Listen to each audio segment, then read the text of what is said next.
Howdy, folks. How are you doing today? See, we have some funny people in here already. We have the Youth Worship Explosion wanting some Taylor Swift today. But we also have Imagination of Cynic, Azathoth, Charm Tiger, Shading with the Gray. We have some predictions about my enjoyment of some future music there. Spiral Out is here as well. Arkonji, Dr. Synops, maybe a couple others. Artist Circle, Pears here, Ramono. Glad to have everyone. Inky as well. What is with the hair? You don't like it? It's hot. That's why this hair's like this. It's off my neck.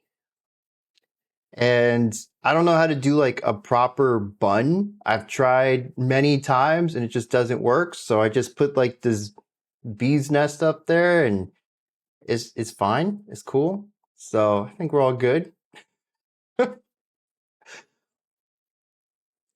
Pretty brave to go on stream like that. Do you think so? I don't think so. Toasty November weather. Dude, it is crazy. We've had highs of 85 this week, and tomorrow we're going into a low of 36. And then by Wednesday, we're back up to highs of like 85 again, with lows being in the high 60s. We're having like a 2-day, actually feels like autumn time. And then we're back to the chill. Yeah. You always have to tie your hair up like that when blowing glass. Yeah. I mean, especially blowing glass, I think there's a lot of activities I would assume you want to make sure to keep the hair away. Sub-freezing at night, mid-70s daytime, and then snow this week. Dude, that's crazy.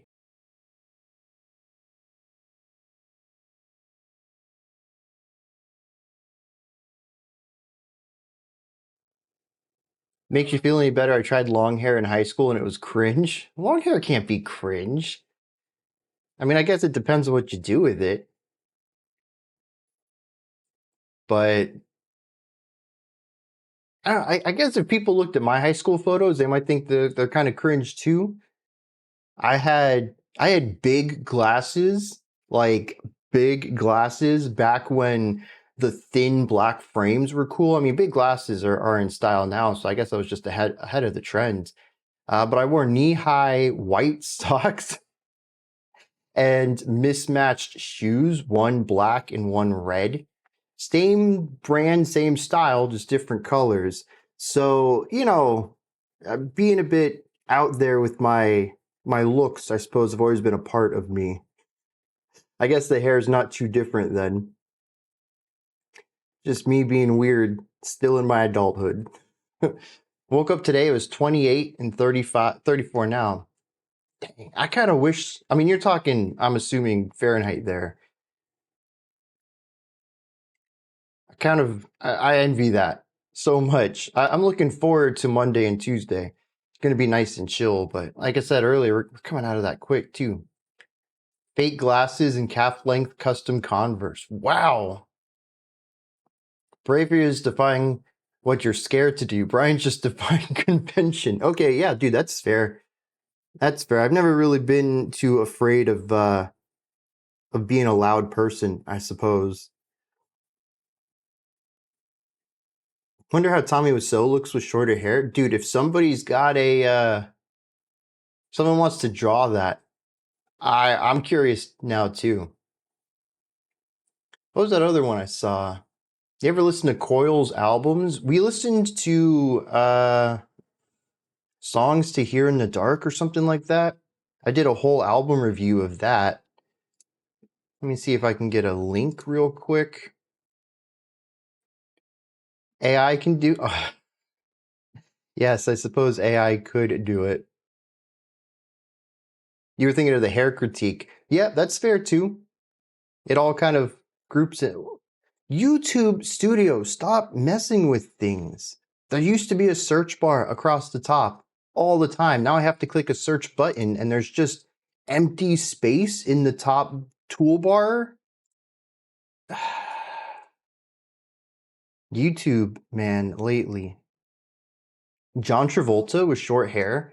You think so? You think Wiseau looks like John Travolta? Yeah, I gotta see it. I wanna see someone draw this up now. Let's see. Music to play in the dark. That's what this was called. I'll throw it in chat if you're curious. The video is almost 3 hours long though. I think most people look good bald. They're just afraid to do it. Like me, dude, I don't think I look good bald. And then I had to shave my head and it didn't look too bad. So I think it works. Only communists you still see. Oh, it's good. Nice day in the 60s. That's pleasant right there. All right. Let's start today off. We only have 11 songs, but one of them is a double length pick. So let's get this train rolling. We're going to kick it off today with something by, I believe this is pronounced Warriyo and Laura Brehm. If someone wants to correct me on that artist name, I'm all ears. Warriyo. Okay, yeah, that's that's how I'm reading it. I can hear the wah. I can hear it. This song's called Blindfold and comes at us from Kipper. EDM, but with other influences mixed in, which sounds like a fun time. Hey, Evil, welcome to the what is it? The stream. You still have to suggest. We still have 7 slots open, I think, for the last stream. But anything that's left open, I think I'm just going to take December's and smush them into the final November stream, and see if we can't finish up all of December's requests in like 2.5, 3 weeks, maybe. That'll be real nice if we can do that. But the slots are still open. Go ahead and let me know whenever y'all figure it out. All right, let's dive into this and see what Warriyo and Laura Brehm are bringing to the table today. 3-hour December streams, it's a possibility.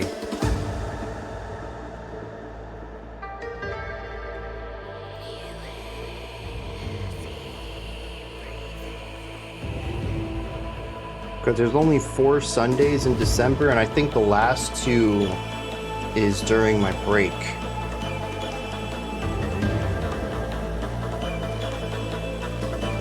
Okay, I can get behind this. Yeah.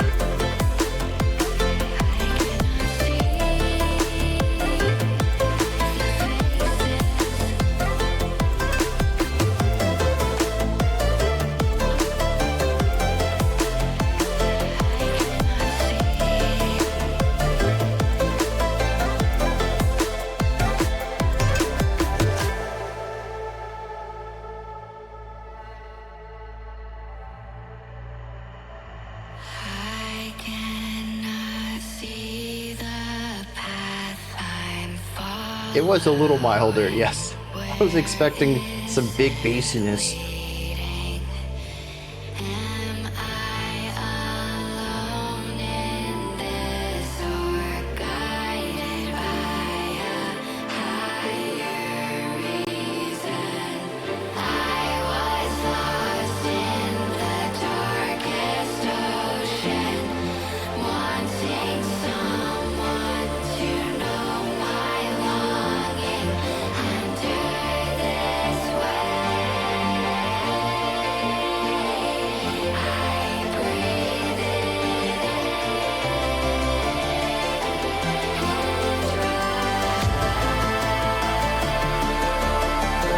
Nice cinematic buildup right here.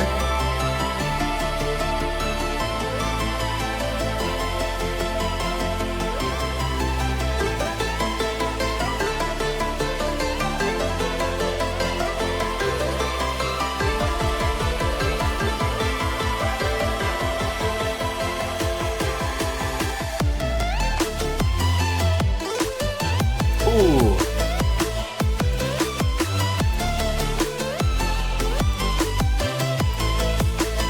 I like those raindrop sounds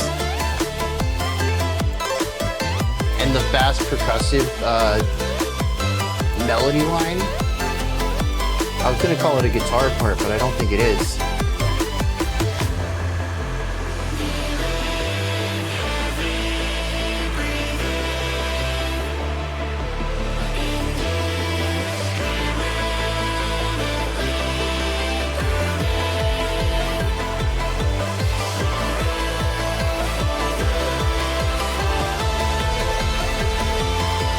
Oh, that's very interesting.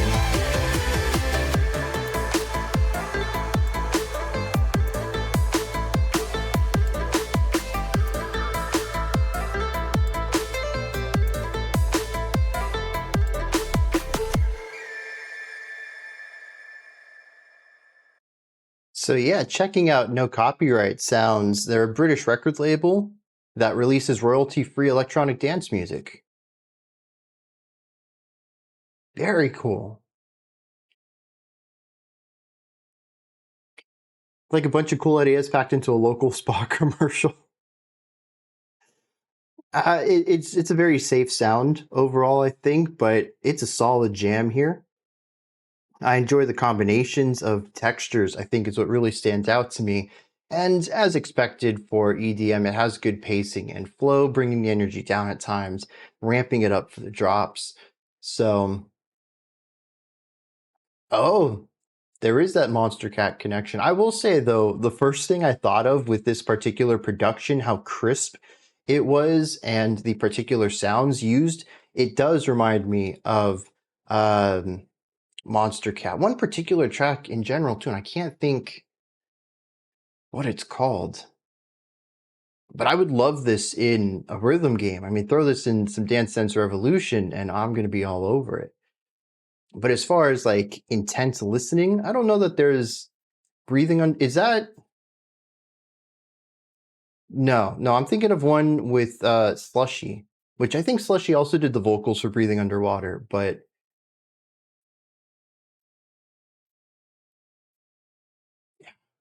oh, Love You Need You. That's what I'm thinking of. So, yeah, solid track though. I wish there was a little bit more going on. I think that when we hit the drop, there's some nice layering in there, and I love the way that everything comes together. But for me, it's mostly the production on it more than a compositional element. Americans comparing electronic music with commercials. What's Moby? Is Moby an electronic artist who showed up in commercials often? In American commercials, anyways? I feel like I know the artist. I've heard the name before, but I can't place. That's not helping. Geez. Let me see. Moby music. American musician known for his influential work in electronic dance music, particularly in the 90s and early 2000s. But what song would I know? Oh, TV work. Oh, doesn't talk about him doing commercials though. He was in documentaries. Lots of documentaries actually. Hmm. Moby is one of those top radio electronic artists. I'll be honest, I didn't know electronic music was on the radio until just now. Like it makes sense as big as electronic is, but yeah, just not a genre that yeah, no, pop music, rock music, country, jazz, especially with like, NPR or something, smooth jazz particularly, but electronic? That's just kind of weird to me. Most people don't write music for commercials. Commercials tend to pick existing music. Well, yes, yes, it comes in two flavors. Well, okay, yeah. So picking existing music that's popular and then picking existing music from sound libraries. But yeah, you're right. But there are commercial artists. Interesting.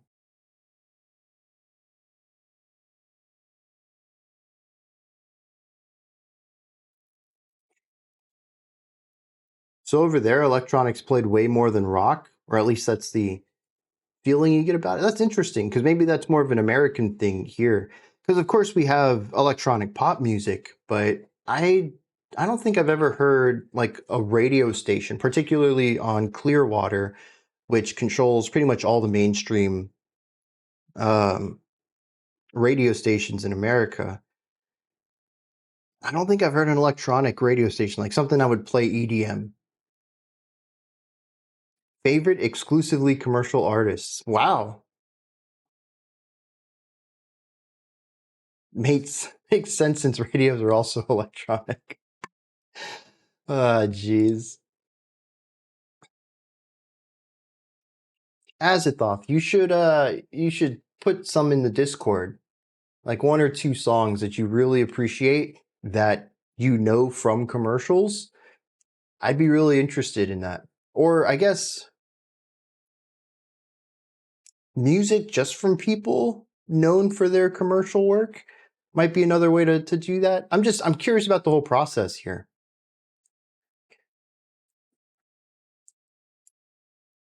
I don't think I've ever listened to a song in a commercial that I didn't know previously and thought, dude, I need to find that artist. So I think it's interesting that you've had this sort of revelation.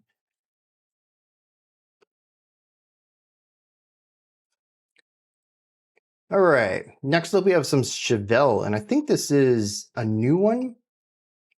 1000 was listed in Guinness World Record for having the fastest tempo and BPM of any released single, peaking at 1000 BPM.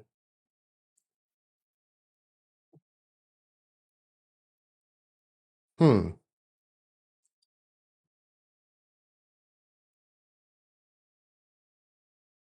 gonna have to go check that out. 1000 BPM is too fast to even hear. At that point, even rhythms, percussion played at that speed is going to become sound waves, drone. You're not actually going to hear individual hits anymore. So, I mean, technically, I can just hold some notes out and say that I'm just going at really fast too. So, yeah, I got to listen to that track now. I got to see what's going on there.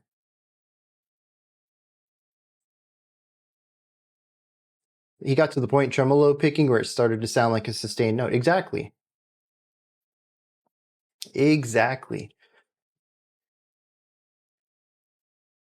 And I don't think it's that fast. I think once you hit like 200 beats per minute or so, you start moving into sustained note territory. So at 1000, I mean, we're definitely past that. But here's the thing, too. If you play at 1000 BPM, but you're only playing one note every 1000 beats, you're only playing one note per minute. So, I mean, there's a way that you can subdivide this out that any normal song could be expressed at an extreme BPM, despite not actually changing the way it sounds.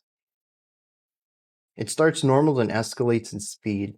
Yeah, I'll have to check that out. I'm really intrigued by that because that's one of those things that, at least on paper, sounds like something for the spectacle. It's not actually going to create a song that sounds like 1000 BPM, but the song was written in 1000 BPM, so there's like the spectacle fact to go along with it.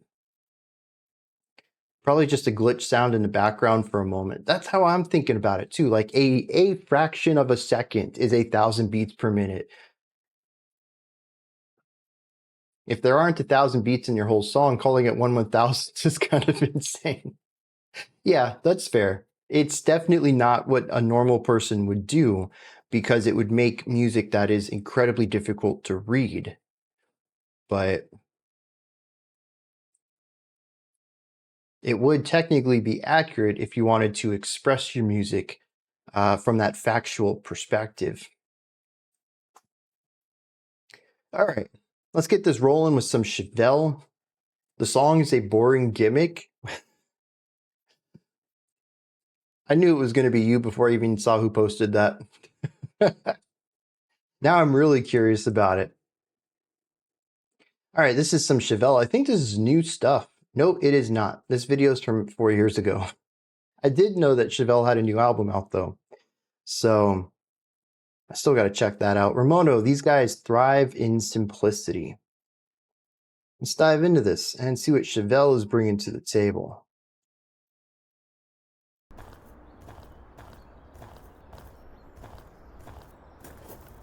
You don't think I'd find much interest in it? Chevelle brings the rock to the table.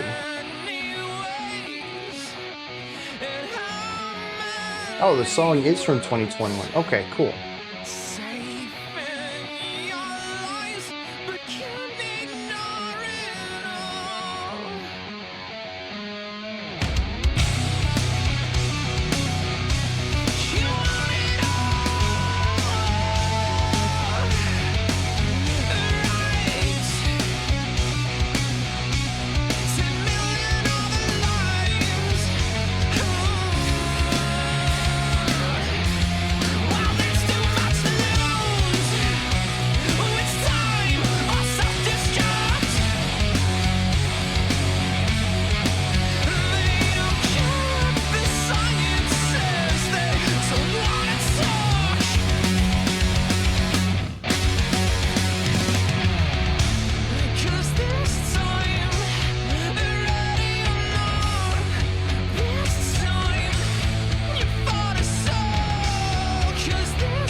Is the duo element why they don't have secondary vocals in this track?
Singing along with the guitar is a really neat little idea.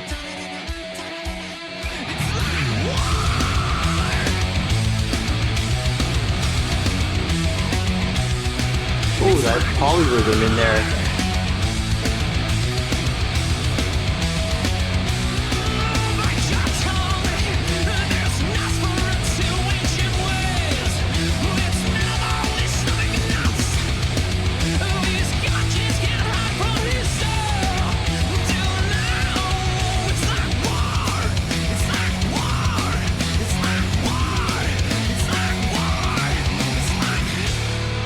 It's kind of wild how close his vocals remind me of younger Maynard, and how much this song feels like a halfway point between The Perfect Circle and Pucifer.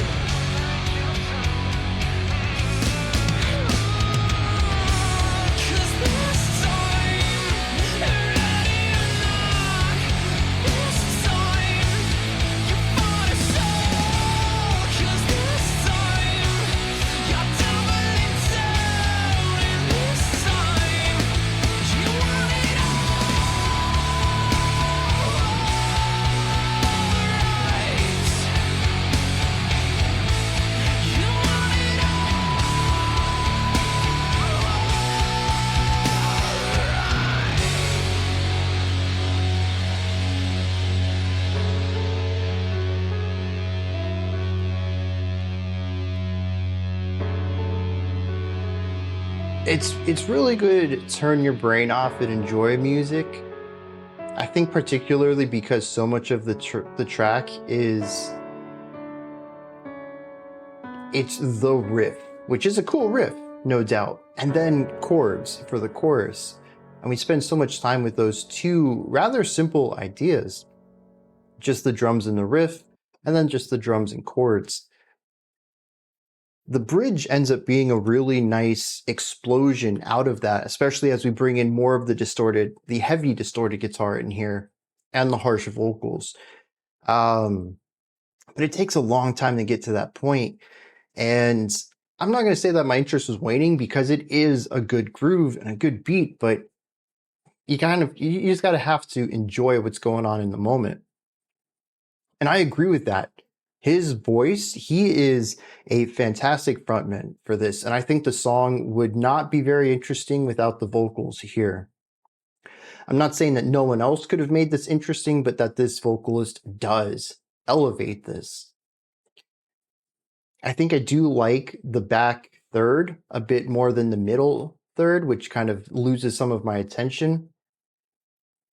But the voice tells a story, and I feel like that's been pretty consistent with them, although I'm missing a very large gap in their music. I listened to some of their earlier albums, whichever one had Send the Pain Below and whichever one had The Red, and then the one that came after those, whatever albums those were on. It was either 2 or 3 albums in total that I listened to. And something I found rather consistent is, as Ramono mentioned in the context, is that they thrive in simplicity. They find a way to, usually through the vocals, bring interest to the song. Comfortable Liar, I'll have to check that one out.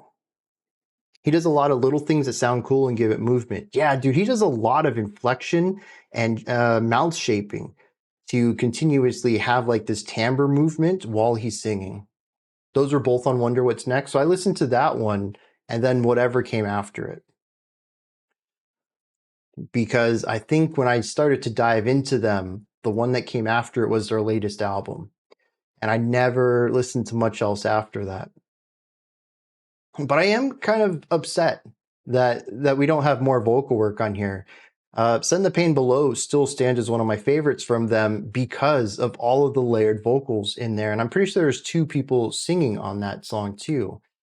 So I wonder if that is a part of them losing one of the people of their bands, is having less layered vocal work.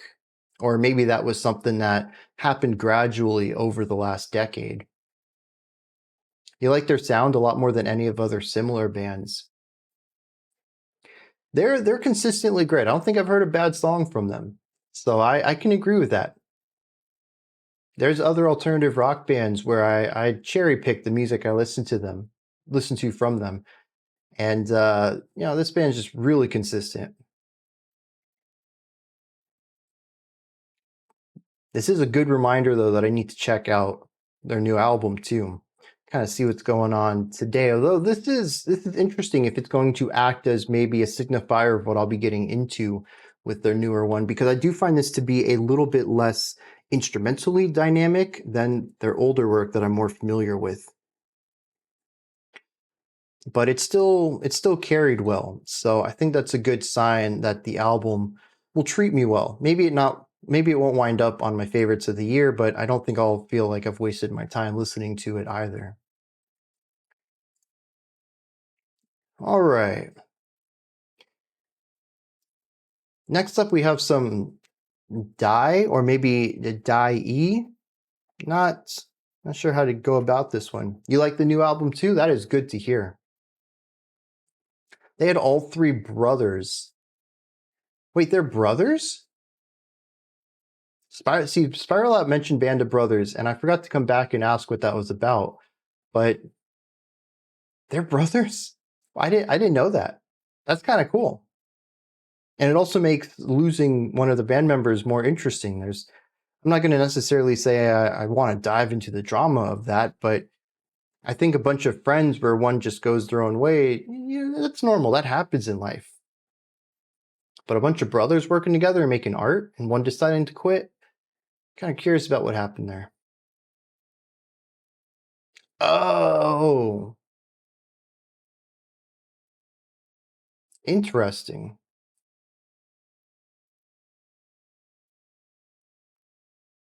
Gotcha. All right, so I don't know how to pronounce this artist Hanson tribute band, but the title is going to be Mattias and Charlotte. This one comes out as from Nate B. Hypnotizing synths and a gentle flow. I find myself getting lost when listening to it sometimes. Let's dive into this, see what's going on here.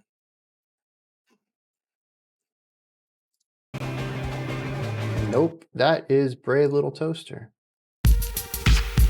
Brave Little Abacus.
Certainly a mood.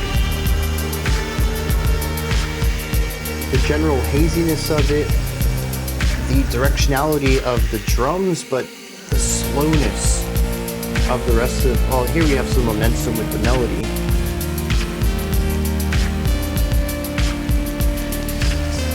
That's one of those animes that it's on my list, but I'm afraid to watch.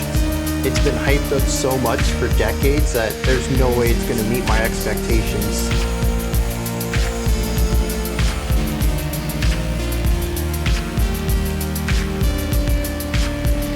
Just the concepts of it.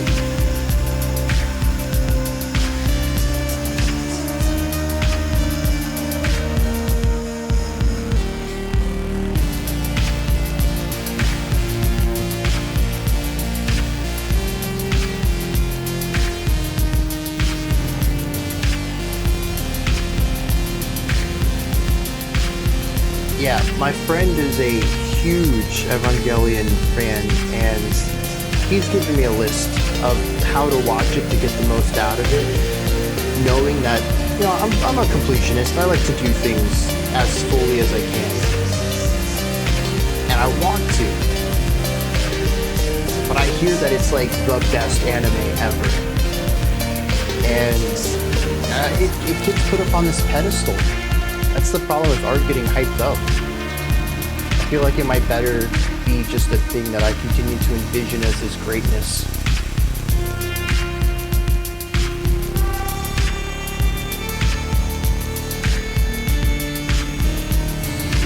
Pulling down the energy a little bit here.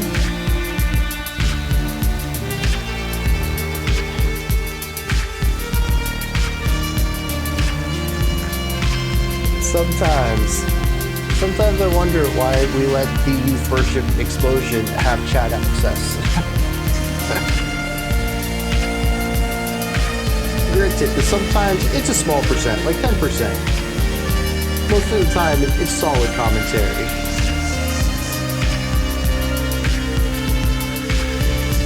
You keep me on my toes. Yeah, that's one way to put it.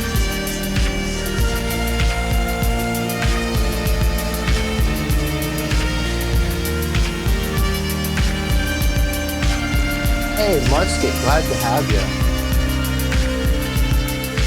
Yeah, the comments for it was something along the lines of, yeah, getting lost while listening to it. And I could see this being really good for just kind of tuning out and seeing where your brain takes you with it, because the music, it just kind of does its thing. Let down by the drums, interesting.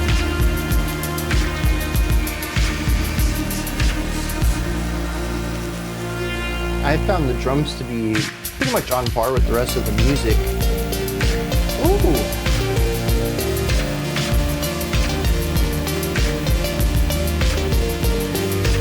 Oh, I like that term.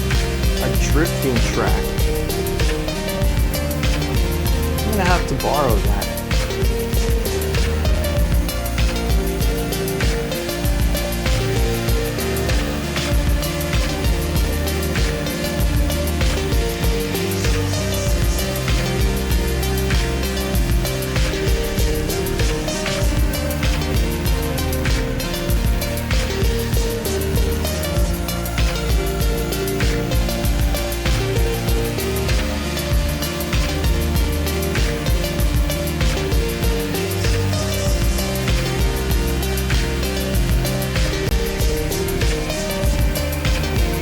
Interesting bit of misdirection in the chordal movement.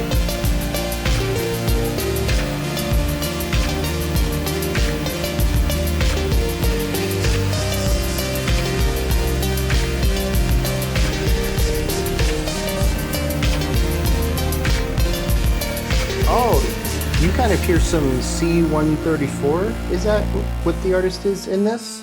I can kind of see that. Has that chiptune been snuck under this entire time?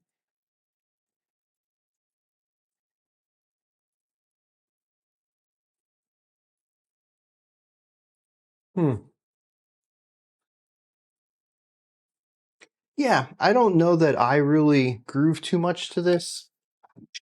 It's a solid track. I think it does what it does well, but I'm not the audience for it. It's very much a drifting track, which I love that title, that descriptor. Something to just chill with and vibe with and exist within. I think there's more depth to it than it lets on the first if you listen carefully. The chiptune was there early on? I must have missed it.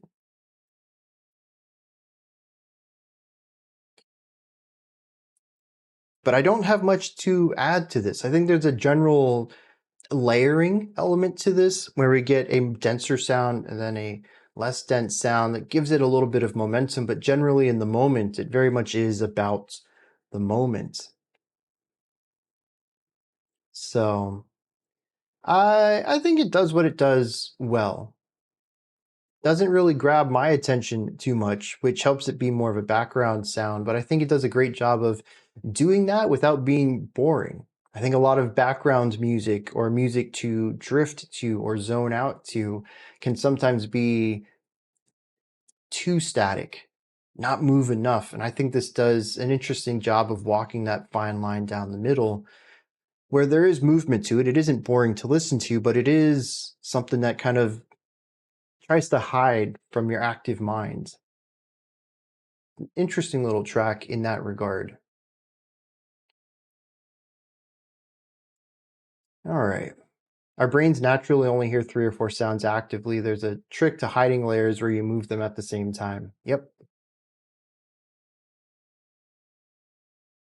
It wraps around you slowly. That's a good way of describing it too.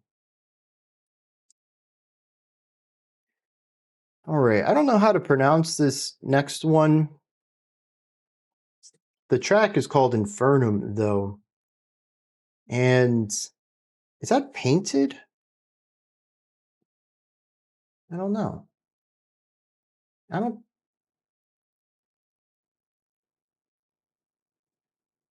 If it is painted, it is really well done. All songs do what they do very well. And some of uh That's certainly one way to look at that. And it's not wrong either. A song can only do what it does, and what it does very well. All right, we got to get on to the music. I'm very curious about this album art, though. Let's see, we got context for this one.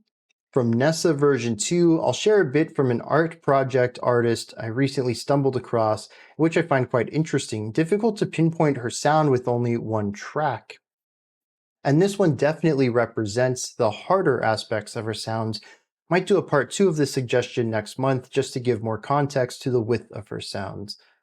Very cool. I'm excited about this. Let's dive in and see what they're bringing to the table for this one.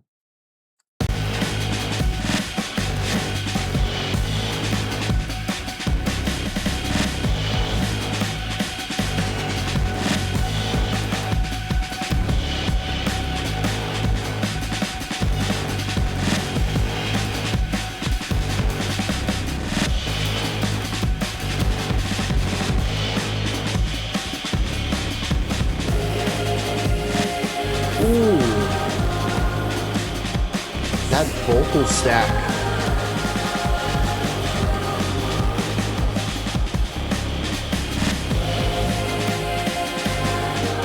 Okay.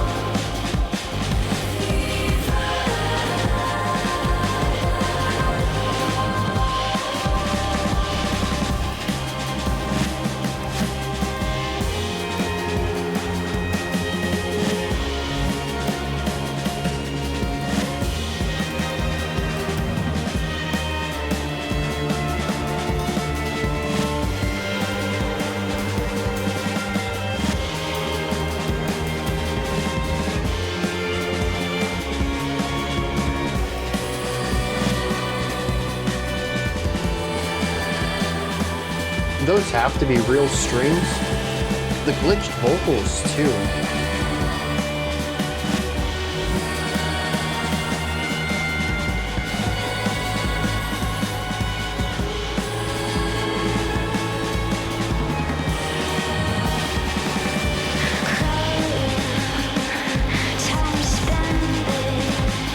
It's a good sample. And with some great production on it too to bring out the warmth of a live acoustic violin. Hey, welcome! And I'm glad to see you're enjoying this.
So this is also a really huge project here.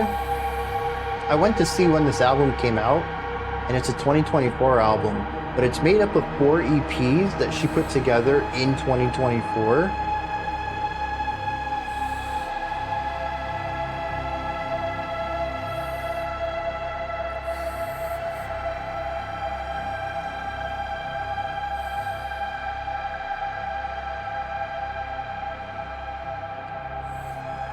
Yeah, I'm kind of sold on this too.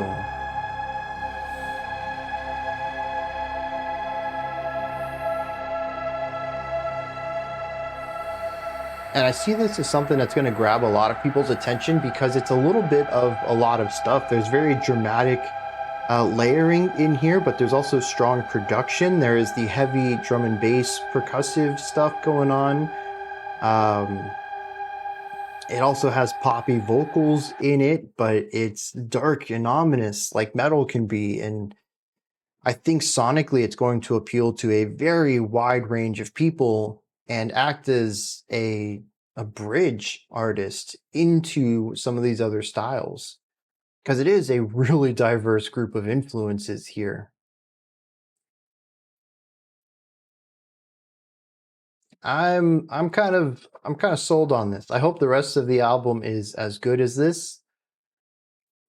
Maybe even better would be awesome too. Overall, yeah, I'm kind of in that same boat. I don't think I enjoyed every single moment of it. It does seem to move between a few different flavors of this general dish right here, but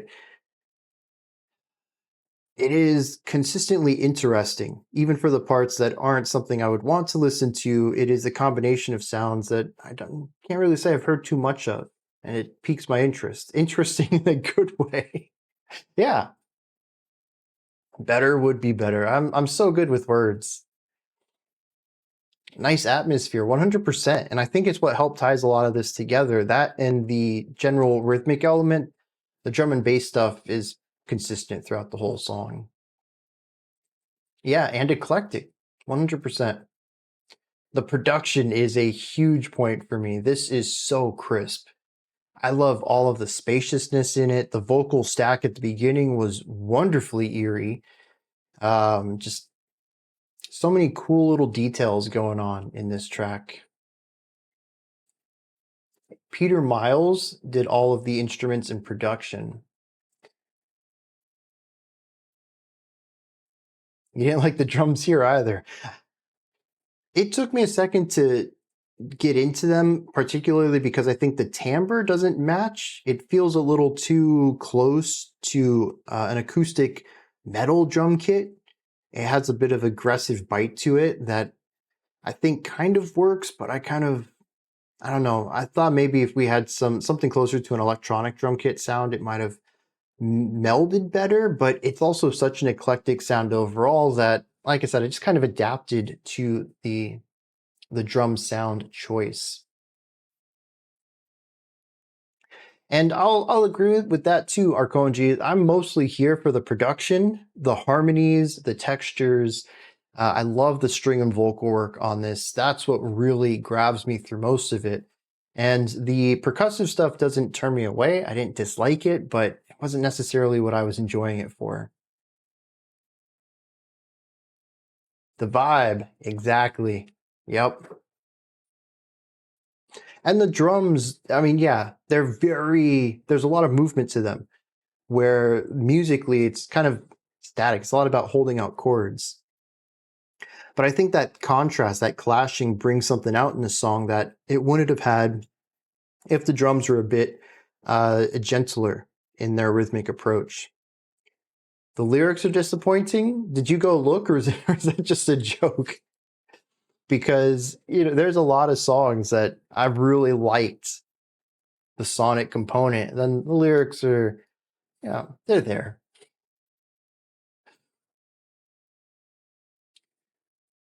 All right, I don't know how to Mord'a'stigmata. Mord'a'stigmata. Mord'a'stigmata. How do you pronounce this? Why are there apostrophes? I can't see what that's supposed to say. The song, though, is called The Tomb from Fear and Doubt, which I do know how to pronounce. This one comes at us from Jawron. No context other than just the artist and song title. I'm kind of picturing some metal on this one, though. Were there drums? Yeah. I kind of hope that's a joke, maybe, because, yeah, dude, there's so much drums in that song. Classical fantasy language apostrophes, although these are all regular words. Yeah, I know what a stigmata is. I don't know what a mord stigmata. Mord'a'stigmata. I don't know what that is. This is our double pick for today, though. Sits at 12 minutes long. Let's kick it. See what's going on with this.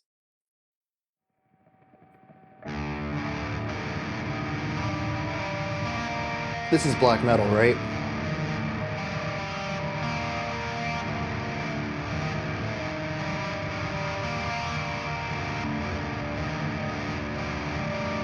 Okay, so the capitals kind of break that up a little bit.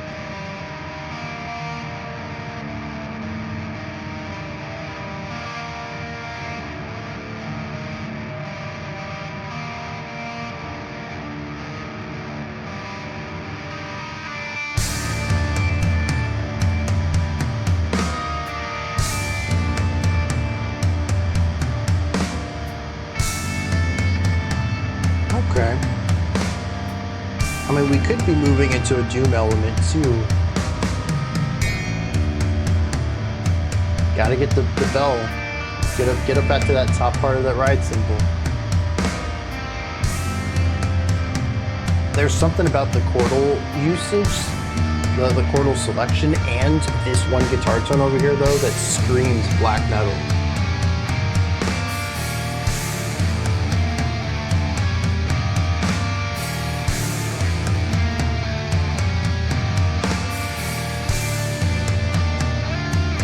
Oh yeah, there's clarity to the instruments. This one's just a massive tone. Yeah.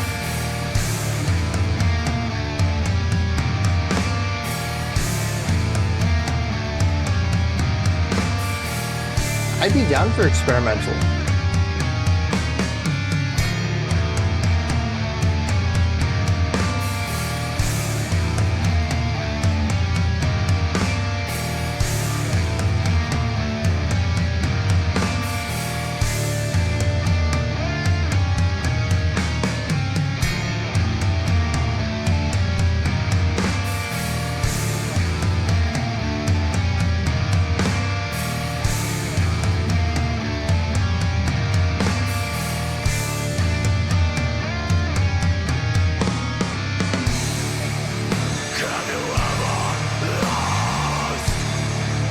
Okay, just 12 minutes of the intro. That would actually be pretty funny.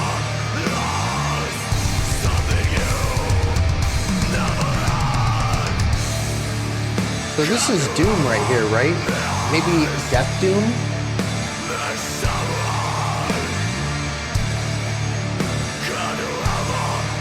We don't really get a lot of Death Doom on the channel, so I don't know that I have a lot of examples in my mind to relate this to.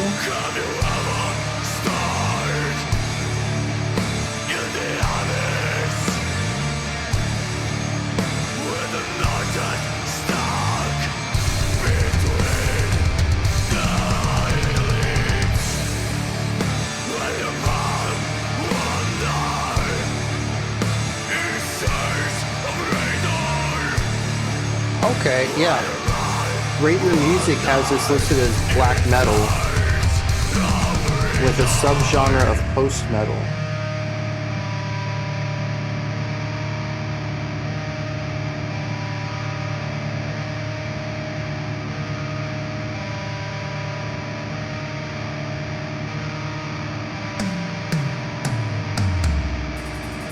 Those are very big tom hits. I like the timbre shift, the production change, just for this part right here.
This is more zoning out music.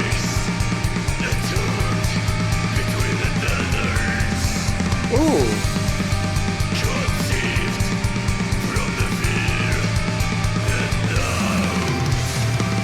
The two guitars lightening up a little bit and doing this counterpoint is kind of nice. Yeah, nicely melodic here.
Hi, Ramono. Have a good rest of your day.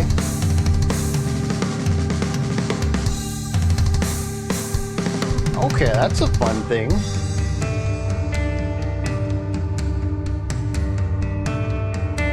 I like this.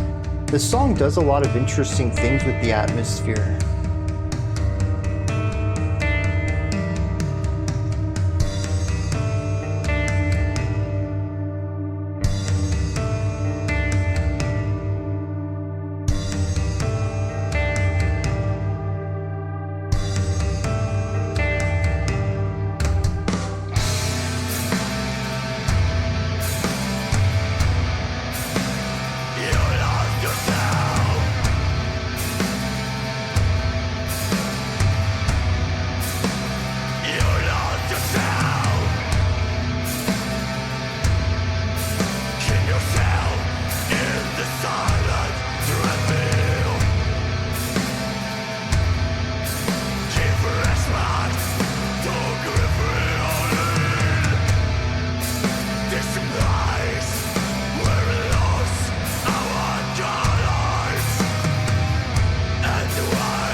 Now that you've brought up post-metal, particularly in regards to this section, it's kind of that same element that the Ocean does with the way that they marry melody and atmosphere.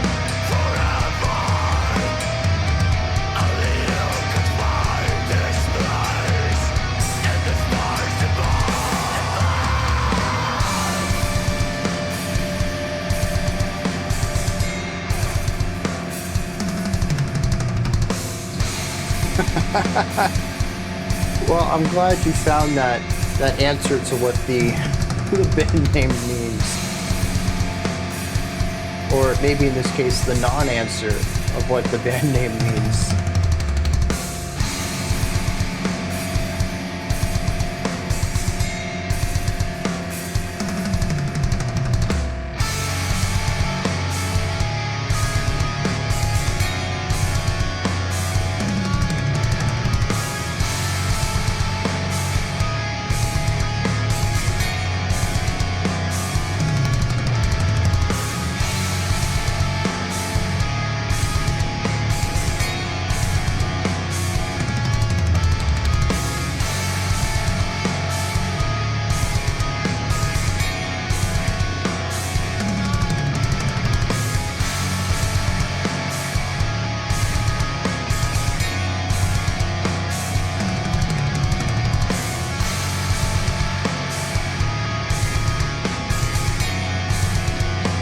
I mean, to be fair though, I think a lot of this track becomes a bit monotonous.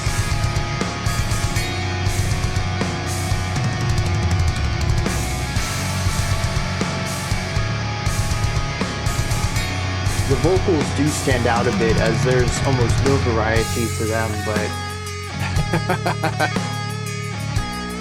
I need drifting lessons.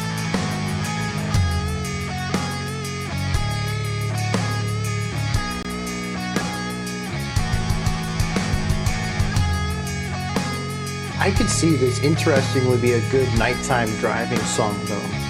It doesn't really get too heavy, but captures a weight really well.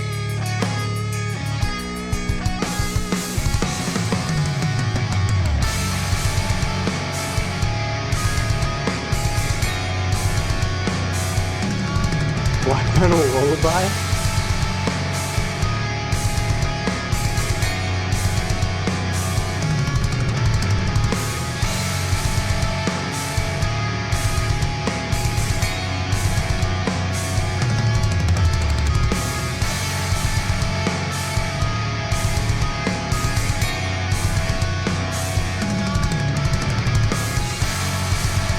That's an interesting theory, Pear.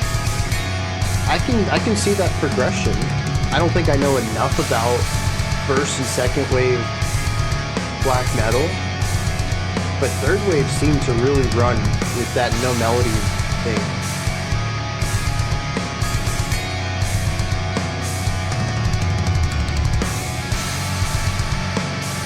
Yeah, this ending is really extended for me.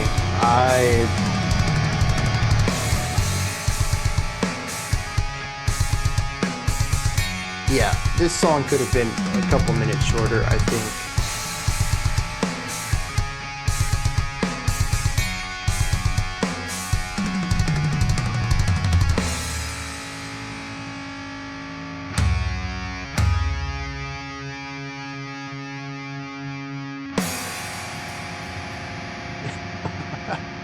That's not true. I think this could have been a really solid, like 7 to 8 minute song. There are a couple segments in it that I thought overstayed their welcome, but generally, I think it's really only the last 2 minutes or so that I think were objectively too long. Maybe there's artistic reasoning for such a lengthy outro, but I think even the rest of the track, which I found to be a little too repetitive, still had merit to atmospheric development. It loses its vibe at the end. Yeah, it's just there for a little too long. Oh, second wave is bringing the melody back then?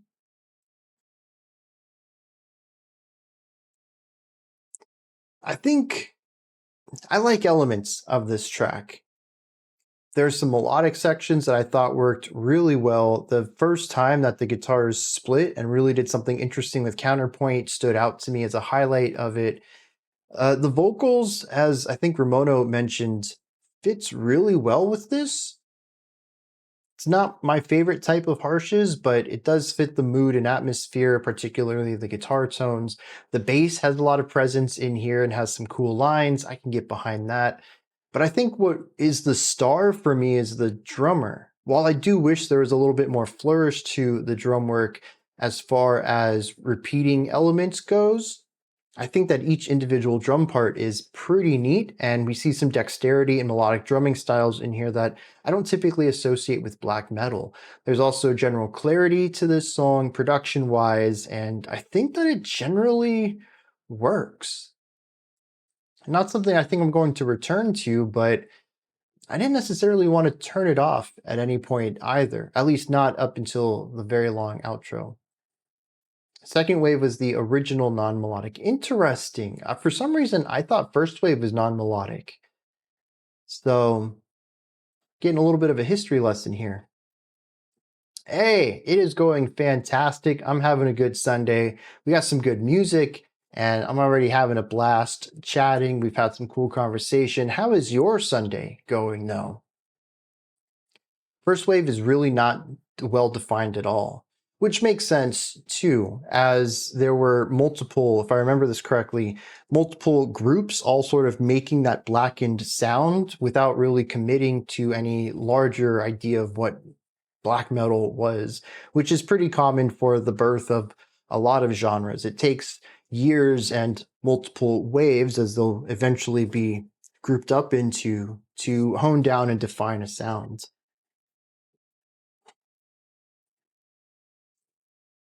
The second wave is just tremolo and being evil. That is the type of sentence that'll help me remember. Second wave is the true cult stuff. See, I associate that with third wave. But I think that's just because third wave to me is what I've heard so much of. And unfortunately, I also find it to be one of the most boring sections of black metal's history. Third wave are nerds. Third wave, from what I can tell, is like no melody, just constant tremolo, constant 16th note. To me, it's that really boring black metal that's just wall of sound all the time, no variation. It's the kind of black metal I'm just not really interested in, but the one that I've been consistently exposed to.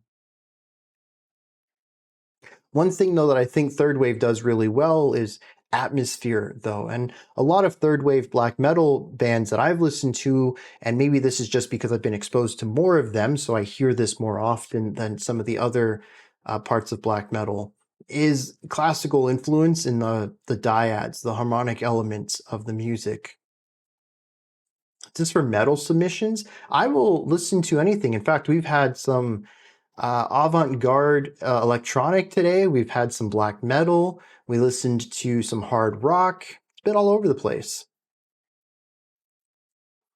Black metal musicians are nerds who aren't very fond of showers.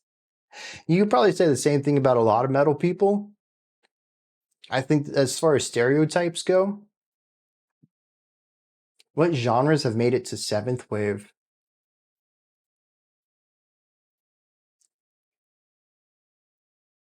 Every seventh wave is usually bigger. That's a reference to something. Something's clicking in my mind. I'm just not making the connection there.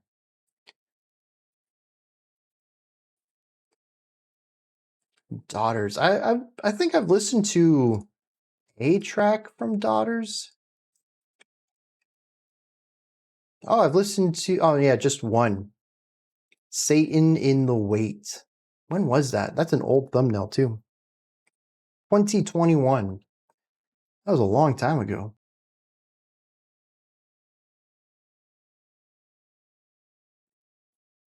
And unfortunately, I don't remember much about it, given that it was 4 years ago.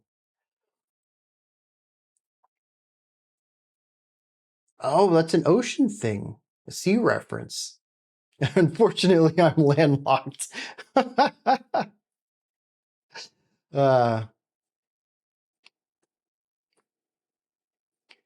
That's good. Second wave was built on Bathory and was biggest in Norway.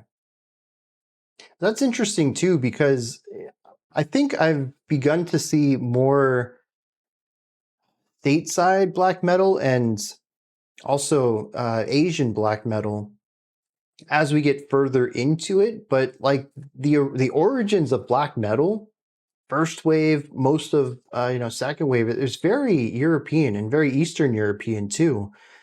I think it's interesting that that specific sound kind of came from a place and was exported to the rest of the world to experiment with and kind of merge with more local flavors and spices. But it's not like other styles of metal, which kind of developed globally with different, specific tastes of what that flavor of metal would be. That would be locally adjacent, but like the foundation's similar and starting in several places at the same time. Black metal is just a very localized phenomenon. I always find that to be really interesting about it. Third wave is everything after second wave. Reinventing black metal, incorporating other influences.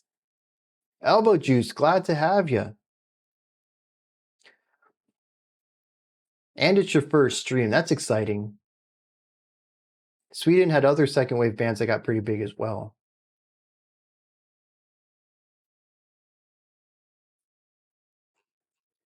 All right, let's keep this train rolling. I don't know how black metal always derails us. Next one we have is called, the group is called Planisphere, and the song is called A Maze, or maybe A Maze. Very North European. Yeah. And I think it's interesting too that the sound is typically kind of bleak to me and reminds me of snow. So it's always kind of worked with the regional elements of it. I don't know about the cultural bleakness, but the idea of snow and black and white, haze, fuzziness. I mean, this is the stuff that I associate with heavy snowfall, and the music does a great job of capturing that. That's because of the covers too. Yeah, I can't deny that. The covers certainly influence some of my relationship to the sounds. No Man is an Island. Glad to have you. We live in fourth wave black metal universe. 3 waves of space and 1 wave of time. Amaze? Is that how it's supposed to be pronounced? Typical black metal promo pic with the band outside in a forest in snow. 100%. Context for this is from Tiger Charm. They're a proggy instrumental hard rock band from Germany, influenced also by math, post, and psychedelic. This album is on my AOTY list, was on my AOTY list in 2018. Cool. Absolutely not. I'm going to call the song that anyways. Let's check out Amaze by Planisphere.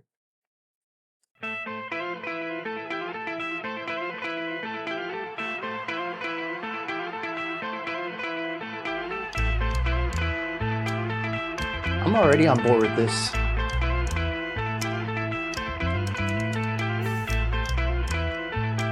I do remember somebody pointing out all of the genres that were influenced in some way by Bathory, and it was a pretty interesting, I suppose, a tree, if you will.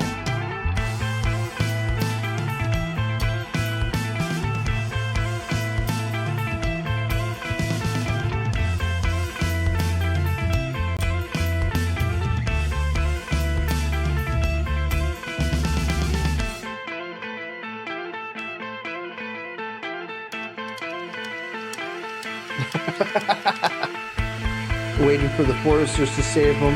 When you're cold, they're cold.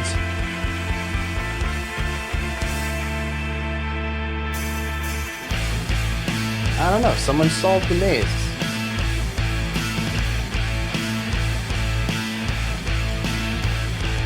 I can't put the whole maze on screen.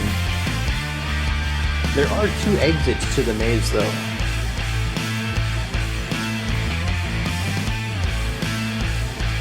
Oh, interesting shift there.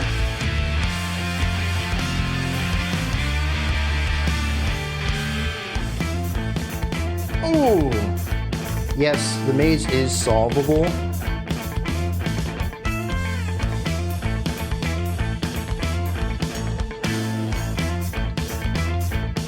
If you start from the person on the mid-left and go straight up, you'll eventually come to the top exit pretty quickly.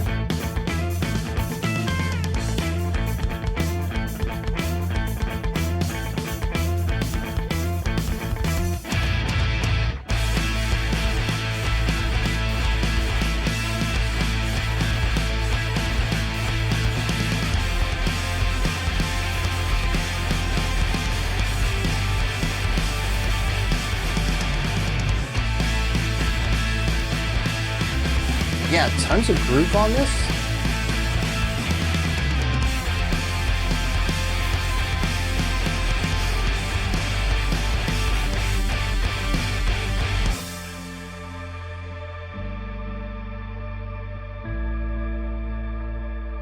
It's also solvable by going down and coming in from the left to the right to get to the exit that's right above the word known.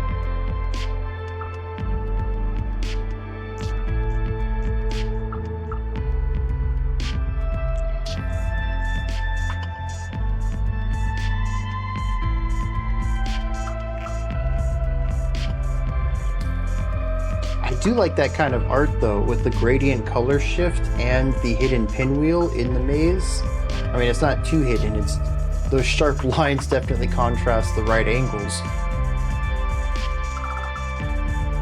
but it's still a very cool album art.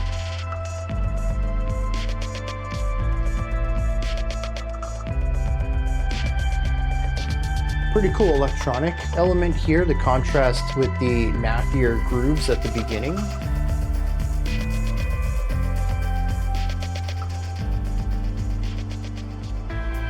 I mean, I guess it could be a starfish. But I think with those 120-degree angles, give or take, it's very traditional pinwheel shapes of triangles, at least from my perspective. Just go around it.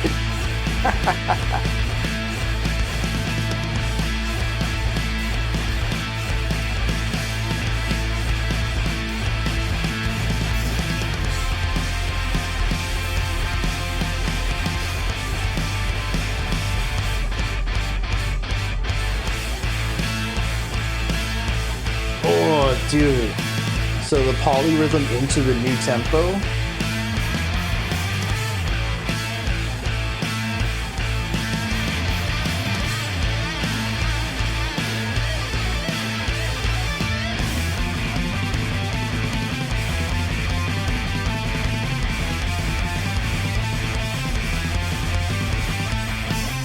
100% real. Don't look it up.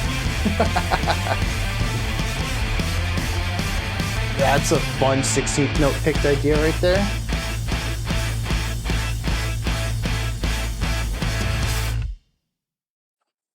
Yep, I had a note about that. That it stopped at 509, I believe was what you mentioned in your original comment. Solid track though. I definitely agree with a lot of that, and I think that the contrast between the more metric stuff and the more atmospheric stuff works rather well. I think they pulled off both sides pretty well too. The instruments sound great, it's super groovy, and I think that it's a good runtime as well. For just having 3 sections where one is a bit of a variation on the first. No. Yeah, 3 sections where the final one is a variation on the first one. It ends up working rather well. And I think if it was just a hair bit longer, it might have been too much, but this was a good pacing for it. Lots of really great ideas in here too, especially on the rhythmic side of things. There's definitely a strong bit of musicianship going on here between the difficulty in playing some of these lines. But it comes off as rather palatable and listenable despite the mathy metric stuff going on. And dude, that transition into the ending was great. I loved using the polyrhythms to introduce the new tempo, and I think time signature 2.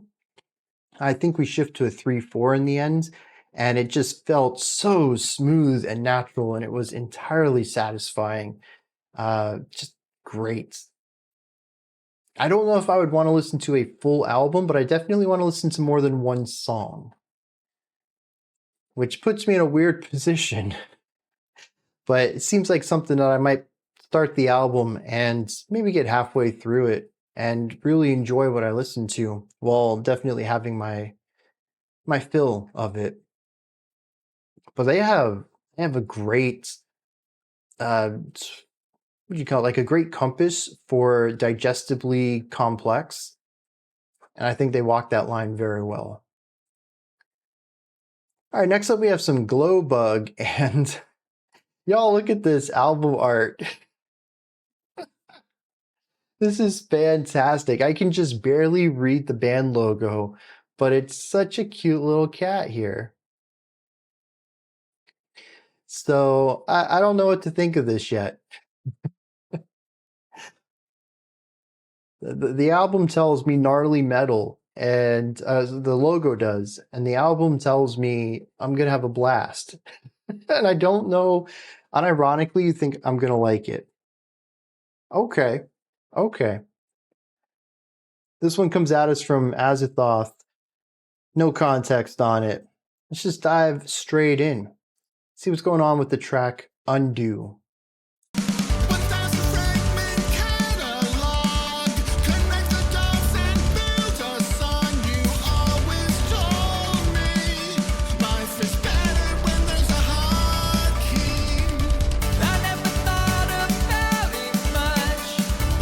multiple vocalists and very different timbres on these two, at least.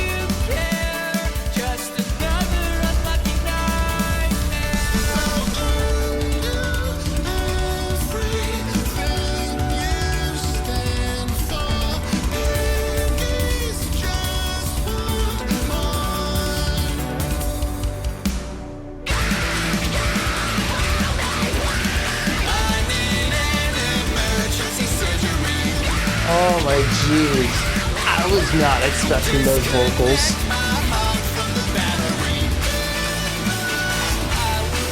Oh man.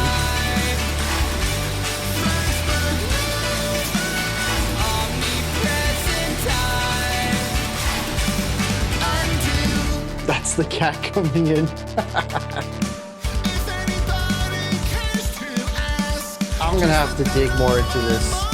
The song's not even over yet, and I'm on board with this, whatever this is.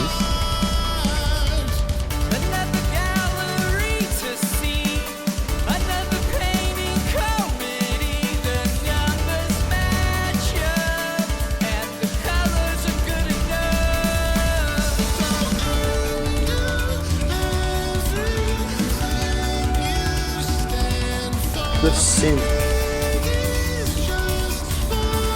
Such a serene sound to introduce us to. Oh. This is a variation on the chorus.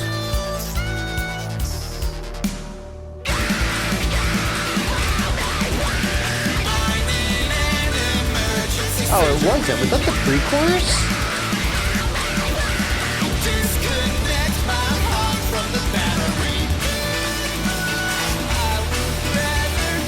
Oh no, it is the chorus, yeah.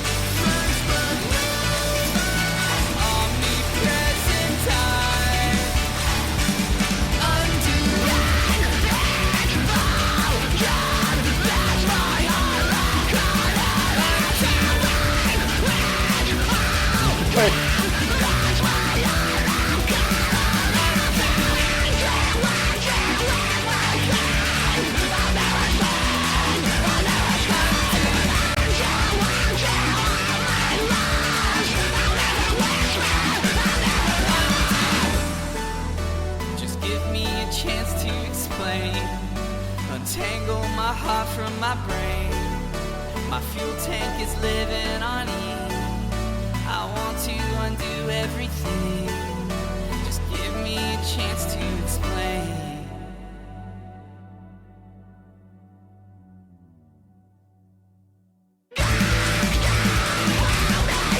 I thought it was over.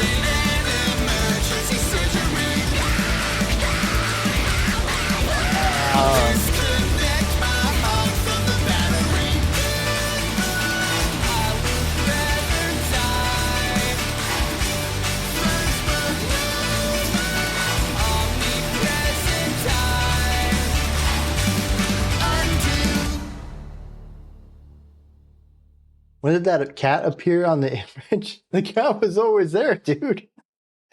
All right, so I'm in the boat of intrigue.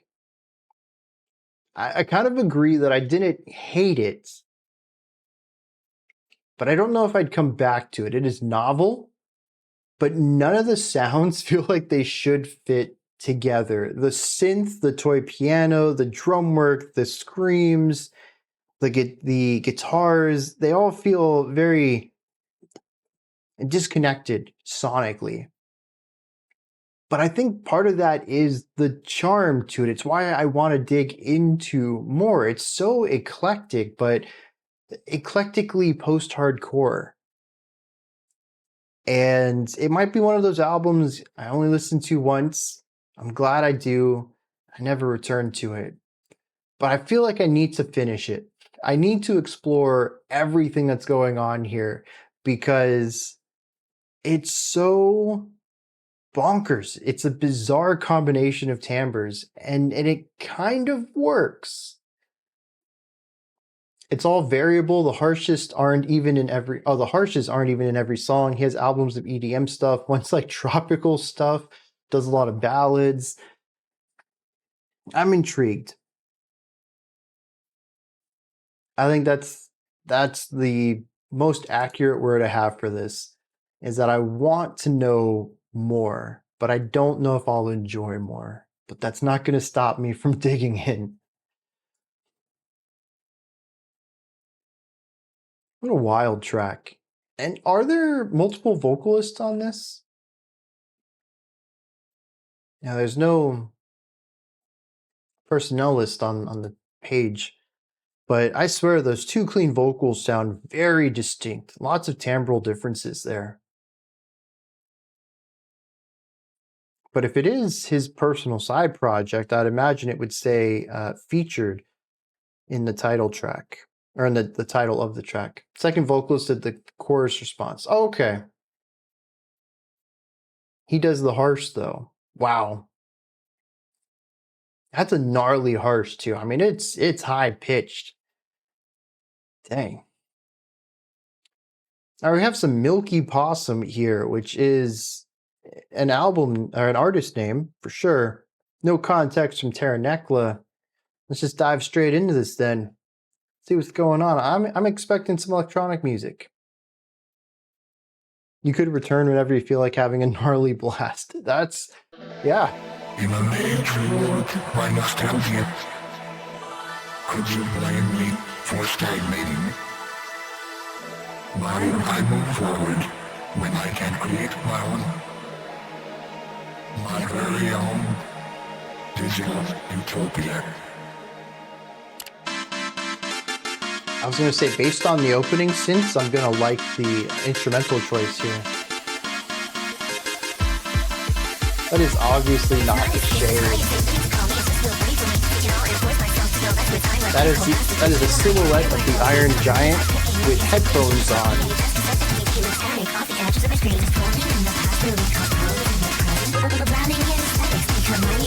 Another song that I want in Dance Dance Revolution. Oh, actually, Clank is a good parallel for the silhouette too.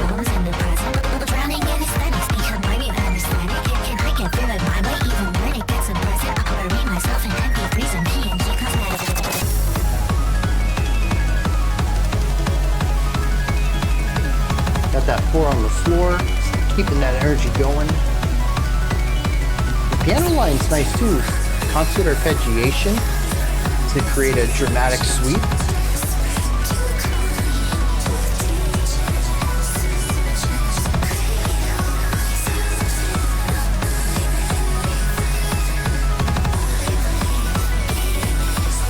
It really does.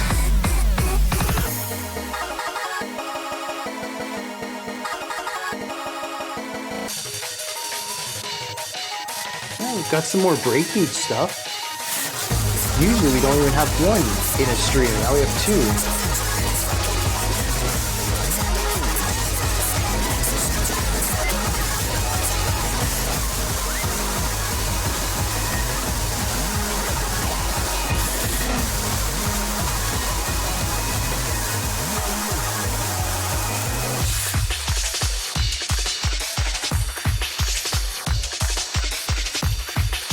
I really like the movement here.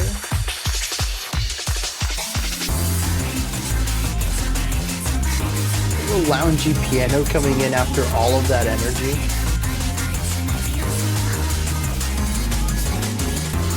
This is quite an eclectic stream.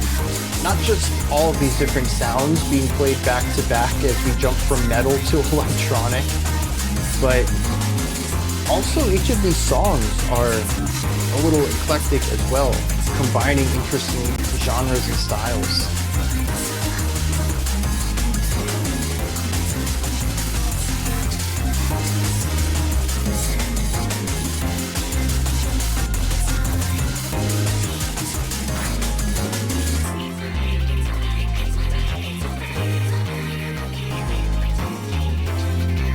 I'm curious about that too. I wouldn't classify this as hyperpop, but I don't think I know enough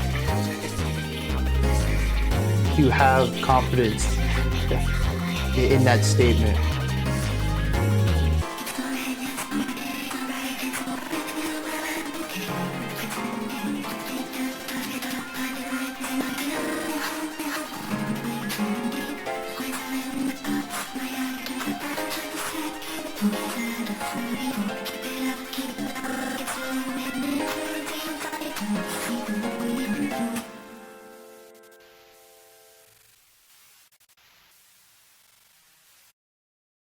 Yeah, solid track.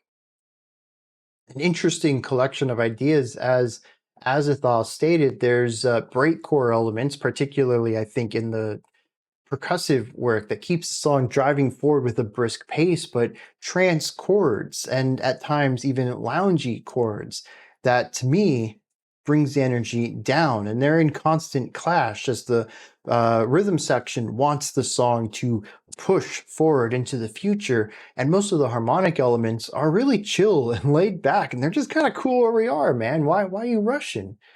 And it's this constant clash of me feeling like I'm being pulled in two directions. One part wants me to just enjoy the moment, and the other wants me to bust into the next room to see what's over there. So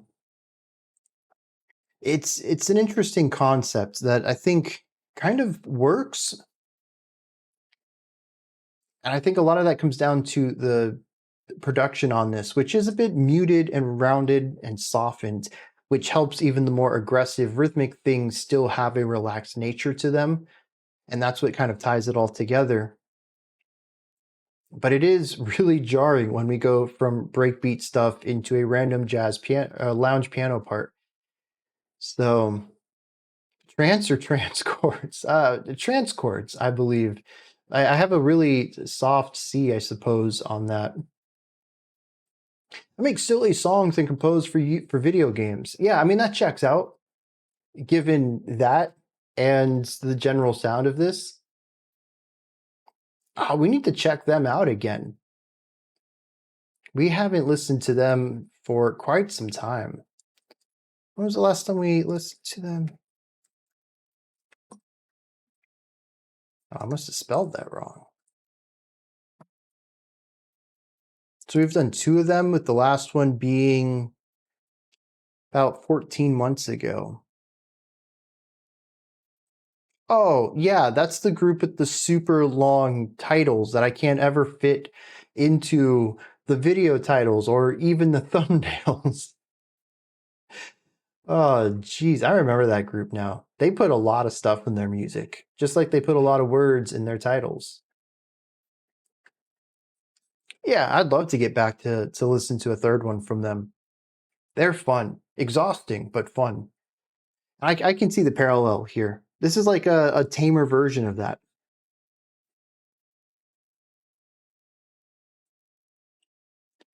All right, moving forward, we have some Sieben. I don't know how to pronounce that one.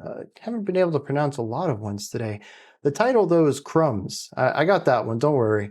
Comes from Elbow Juice, some super cool and underrated violin stuff. Yeah, dude, I'm down for violin.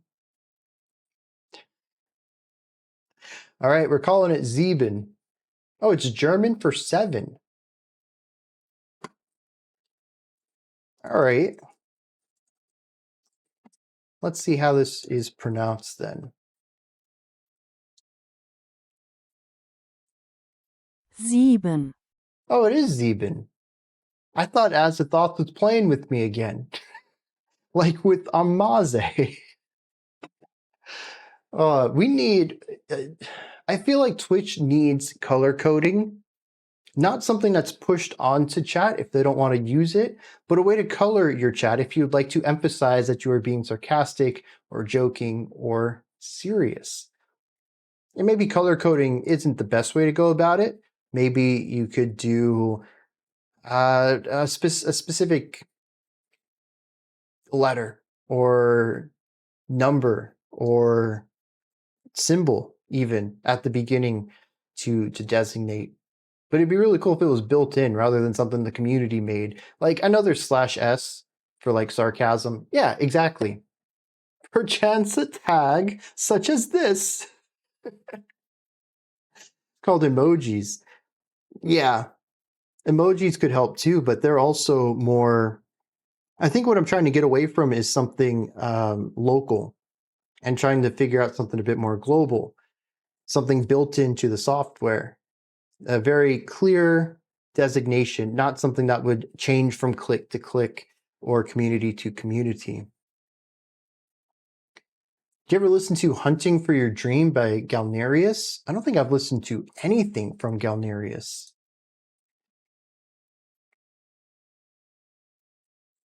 No. I don't even think I've heard that band name or artist name before. What type of music do they make? Turns out my German teacher actually did teach me something. I know that feeling.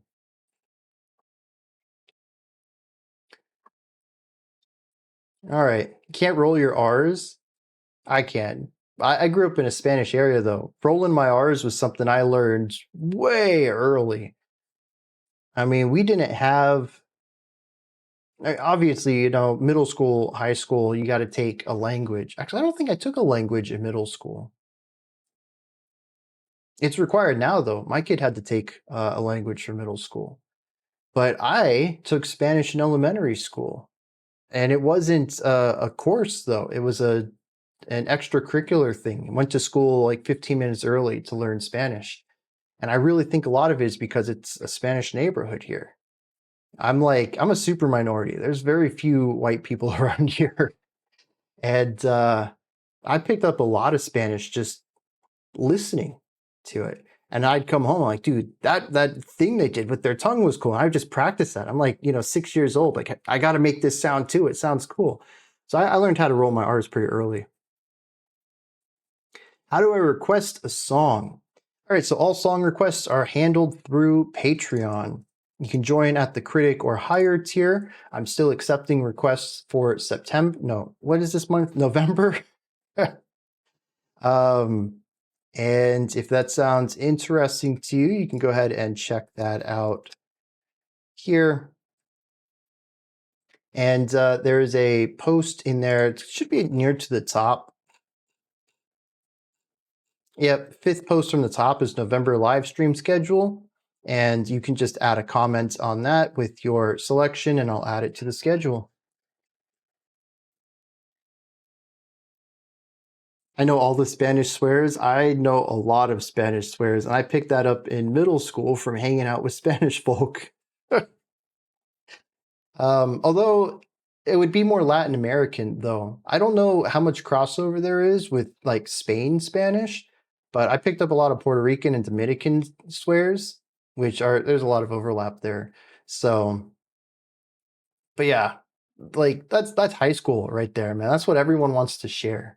Even adulthood, though. I think it's just one of those things. I don't know what's so fun about it.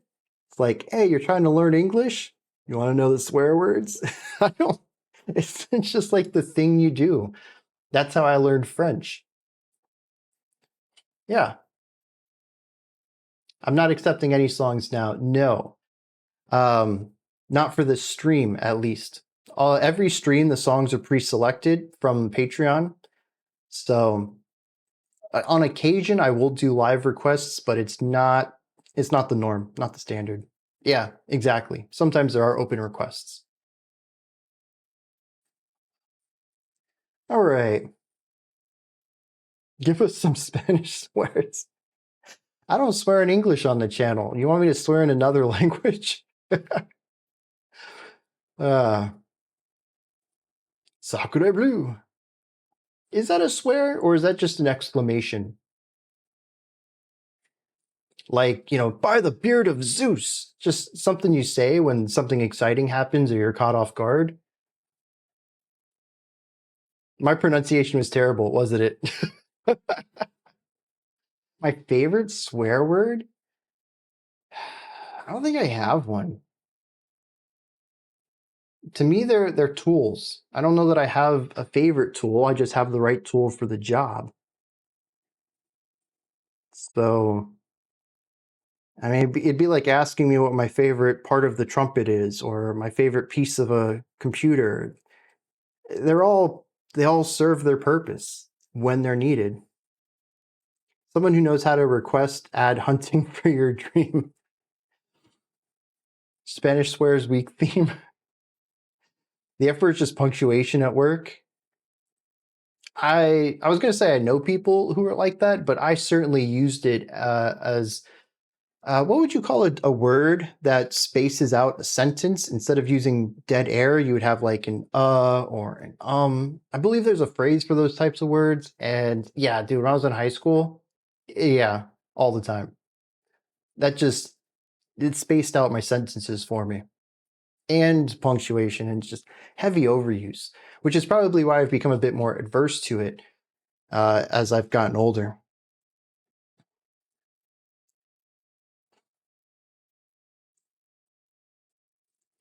All right, let's dive into this German 7 song here, Sieben, with Crumbs. See what's going on. Do I have everything set up for this? I don't. All right. Do we have context? Oh yeah, super cool, underrated violin stuff. Let's dive in.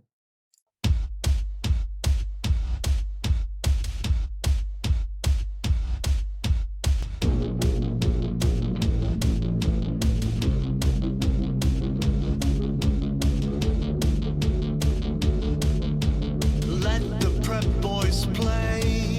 Lucky dip aside, leave me out. Just give me crumbs from the rich man's table. Fat market sway. Stocks swell, lives will fail. Give me crumbs from the rich man's table. I really like the visuals here. I'm a big fan of stop motion anyways, but just that idea of two people melding together.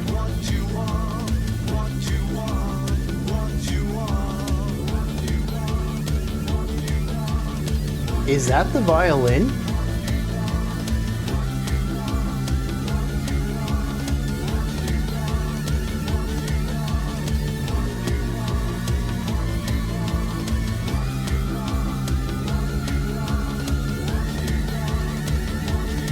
That's noisy. Very textured.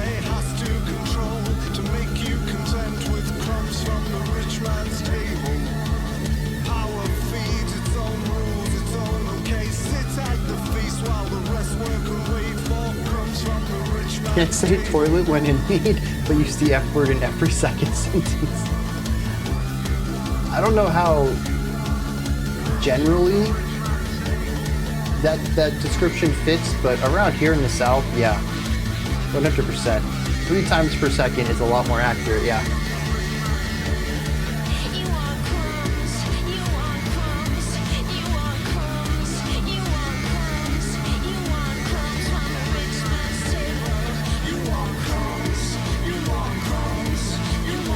Yeah, that's so American right there. I love the escalating energy here. Definitely going for a post-rock slow burn, but the intensity is phenomenal. Felt. It's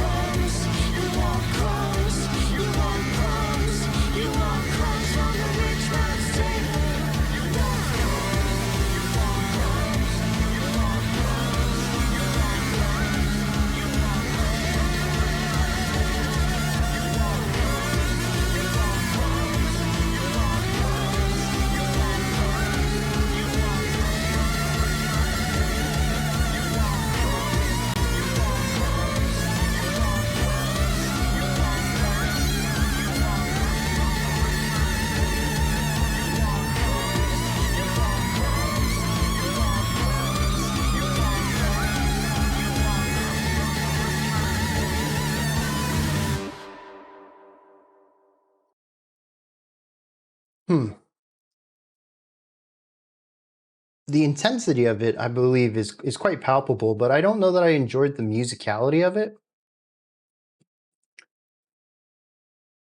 A peasant Discord. That's free. Funny way of wording that. I like the general intensity of this. Oh,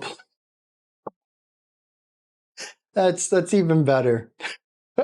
It is a linear track, though. It builds slowly over time. I don't know that the peak quite landed for me in a way that justified the slow burn. And I found that the vocal repetition kind of lost me a little bit, where the more linear poetry at the beginning grabbed me more. But I think that it's an interesting sonic experiment here of creating a sort of palatable noise, and something tells me that given what the song is about, what I picked up on in the lyrics, it probably lines up a bit with the repetitive growing anxiety day in and day out of life. So I think there's a lot of artistic merit to what this track is doing, but I don't think I was on board moment to moment. But I do find that the atmosphere of it, I'm completely sold on, and I'm quite surprised that was a violin. I was admittedly and probably expectedly hoping for something more melodically driven with the violin, but I think this was an interesting way of going about bringing the violin into a sort of noisy electronic perspective. The plebeian discord for the unwashed masses. So I enjoyed it from arm's reach, I think, but not something I would dive further into simply because of the repetition in it. Now, speaking about things that I might enjoy from arm's reach, but not be a big fan of, we have some Liturgy. And once again, somehow, I don't know how to pronounce them. I'm just going to have to write it down one day, because every time it comes up, I think it's one way. I look it up, or y'all inform me, it's another way. And I don't commit it to memory because both are present in that point in history in my mind. And so they both get, when I think back to the last time this brought up and we had the pronunciation discussion, it was both of these that were in that conversation. Now, I know that is not how you pronounce Quetzalcoatl. And I'm probably mispronouncing it there too.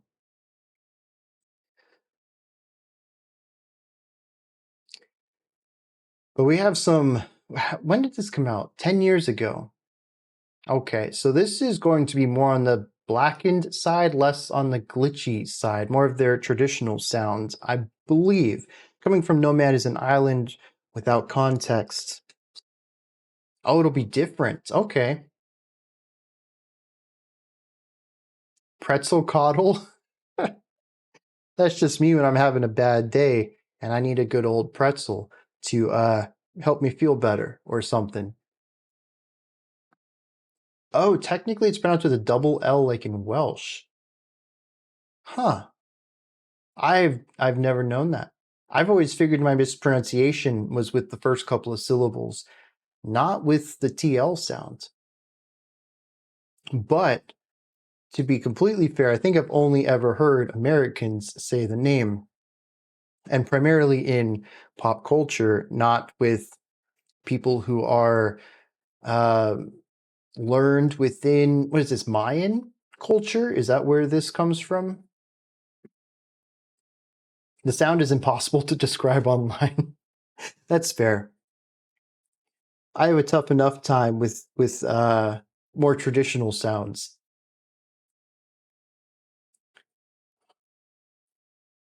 Coca-Cola. All right, let's dive into this. And oh wow, this is a very quiet song. Let's see what they're bringing to the table of this track. Oh, it's Aztec, not Mayan.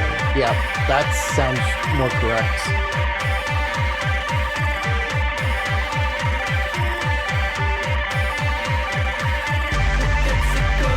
What makes hot chocolate Aztec hot chocolate?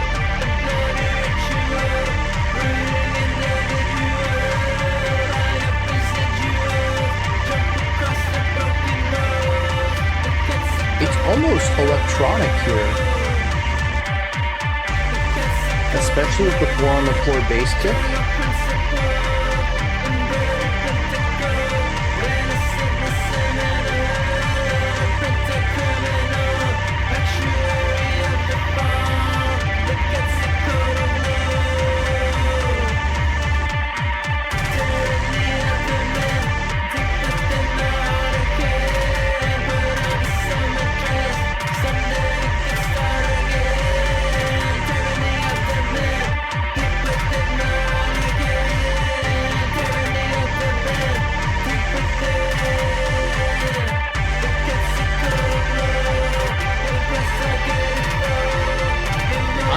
sensed it yet, but I am waiting for something to happen.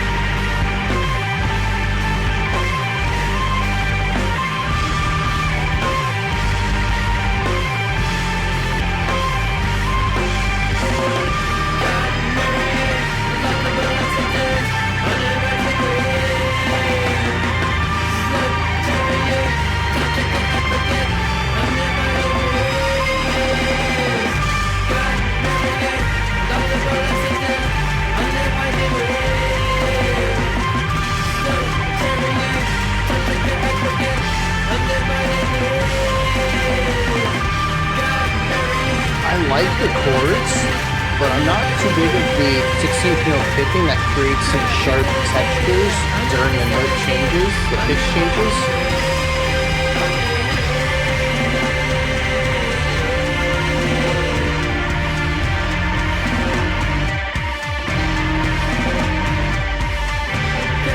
As techno.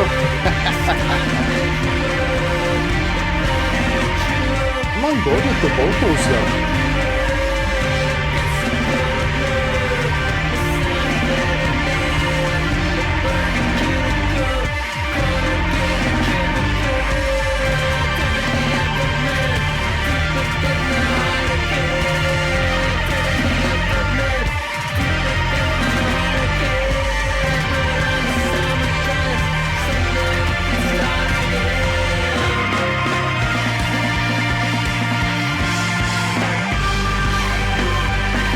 I do agree that it feels like it's constantly building.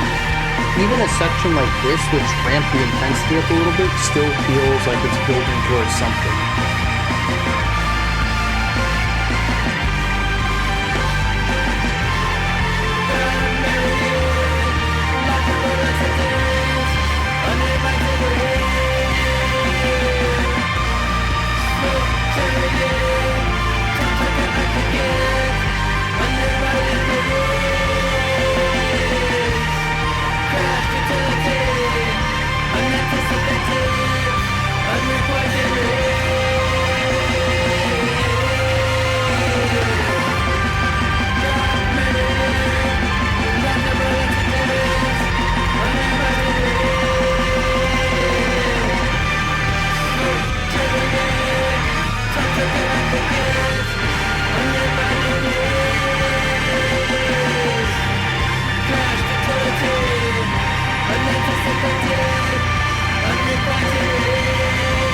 See, I think my idea that we should have color-coded text boxes for inflection would be great.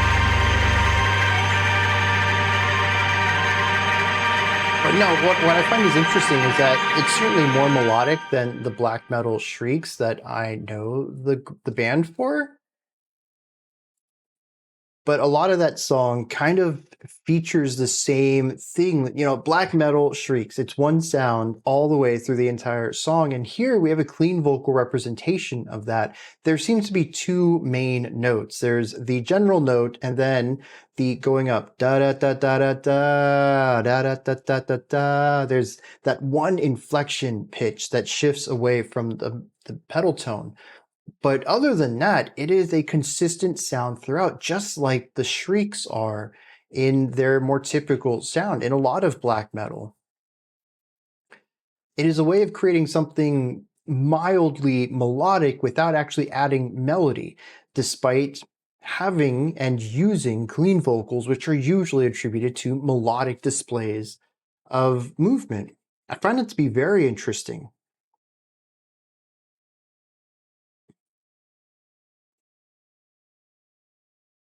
But I do like also the chordal stuff, which is something I've talked about this band before. I think that they do a great job of creating really intense and interesting harmonic palettes. They're sometimes too intense for me, but I think they do a great job of embodying these feelings of overpowering. Here I find it to be a sense of awe, of staring at something beyond one's comprehension and not being fearful of it, but being overcome with greatness, viewing something that is perfect, but not being able to comprehend that perfection, only feeling this thing in your bones. It's a really interesting sound, and I think that as much as I don't like the harshness of the 16th note picking throughout this, it fits that feeling of awe really well. There is a sharpness, a pain to the beauty of the guitar line, and I think that matches this feeling that I get out of this track. This is through and through a song that is fundamentally no different than anything else I've heard from this band, despite being sonically so opposed to the general black metal sound they create. It is kind of bonkers, the strong parallels here. Though I will say that infinitely more, I appreciate this sound from them just because it is less noisy, less sharp, less dissonant, less aggressive. It's still very much still them. And I think that's something really cool about this project, is that everything I've heard from them, no matter how different it has been or what era of music or style of their career it has been through, it's always been them. There's an authenticity to this that I think lines up really well with what Azathoth was mentioning about this project being, from the creator's perspective, divinely inspired. There is no opportunity here to be inauthentic. And I think that the fact that you can find this band in the heart of everything they've created is testament to that.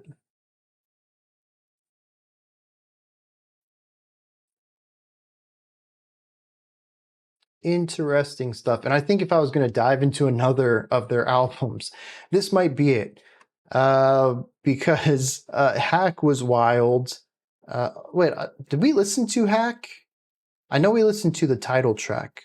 But 93696 was bonkers, and I never want to hear that album again.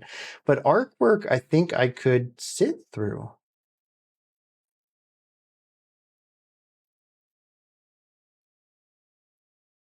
Very intriguing.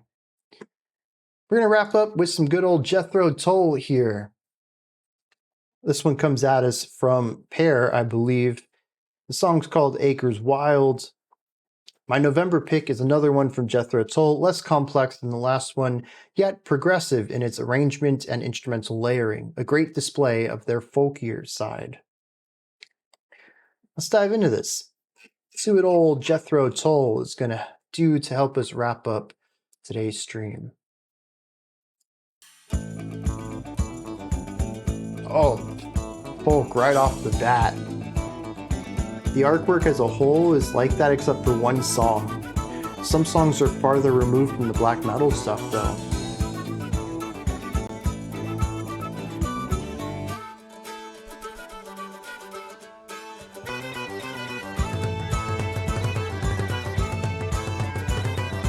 I'll make love to you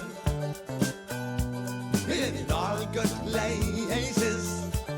That's a cheesy album cover. The black mountains The guy with some horses. in open spaces. That's the music for the cover. By deep brown rivers. I like the syncopation. That's where the dark live. A lot of cool movement here. Through farm arches, where the blue hair raises. Come with me to the winged isle, northern fathers, western child, where the dance of ages play. You got some good fiddle work on this one. Through farm arches of acres wide. Ooh. That's a fun chord to finish the chorus on.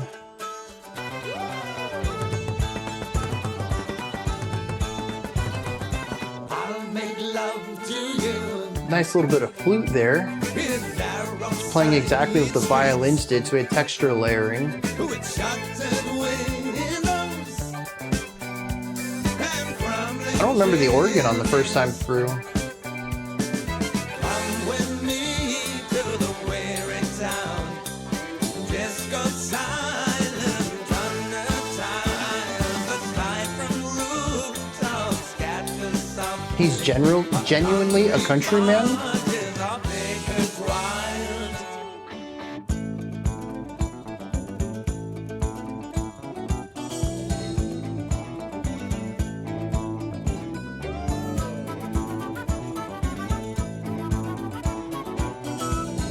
Oh, it is. Okay. That's actually how I read it.